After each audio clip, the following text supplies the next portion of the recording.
اس بات پر آئے تھے کہ آپ نے کہا تھا کہ تھانوی رحمۃ اللہ علیہ کا وہ طریقہ بتا دے جو توبہ کا ہے، تو وہ میں مختصر سا بتا دیتا ہوں، وہ ختم ہو چکا ہے، پھر دعا کرتے ہیں کہ وہ یہ ہے، آپ نے فرمایا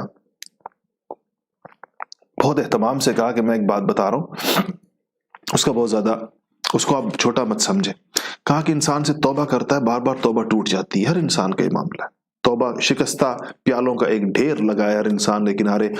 توبہ کرتا ہے، پھر چند دنوں کے بعد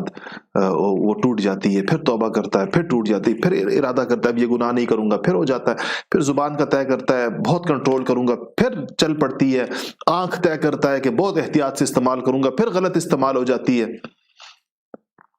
حکیم الامت حضرت مولانا اشرف علی تھانوی صاحب رحمۃ اللہ علیہ نے فرمایا کہ جس سے یہ سب کچھ ہوتا ہے وہ ایک کام بس کرے، اور یہ کام اگر وہ پوری ذمہ داری لیتے ہوئے فرمایا کہ یہ کام اگر وہ نہ چھوڑے، میں کہتا ہوں اس کو موت سے پہلے لازماً وہ سب چیزیں اس کی چھوٹ جائیں گی جو وہ چھوڑنا چاہتا ہے، جو کچھ یہ چھوڑنا چاہتا ہے. دیکھیں ہم سب کی ایک فہرست ہے جو ہم چھوڑنا چاہتے ہیں، جس سے نکلنا چاہتے ہیں، کہا وہ ایک کام بس کر لے. اور وہ ایک کام کیا ہے؟ ہر روز رات کو سونے سے پہلے 2 رکعت نفل صلاۃ التوبہ پڑھ لے ہر روز، اور اس میں پھر سے اثر نو توبہ کرے. ساری جو چیزیں یاد ہیں، جو یاد نہیں ہیں، جتنے گناہ معلوم ہیں، جو معلوم نہیں، تمام گناہوں سے توبہ کرے. سو جائے، اگلا دن آئے گا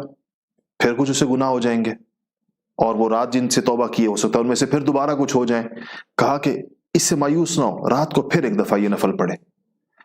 اور یہی 2 رکعت نفل پڑھے سونے سے پہلے. ان 2 نفلوں کو نہیں چھوڑنا، کسی حال میں نہیں چھوڑنا، چاہے گناہوں کے ڈھیر لگ جائیں، اس کو نہیں چھوڑنا. فرمایا کہ جو اس کا اہتمام کرتا رہے گا، میں پوری ذمہ داری کے ساتھ کہتا ہوں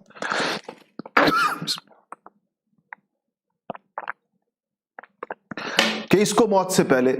اللہ جل شانہ ان برائیوں سے پاک کر کے دنیا سے اٹھائیں گے، ان برائیوں سے اس کو پاک کر کے اٹھایا جائے گا. کتنی بڑی بات ہے، 2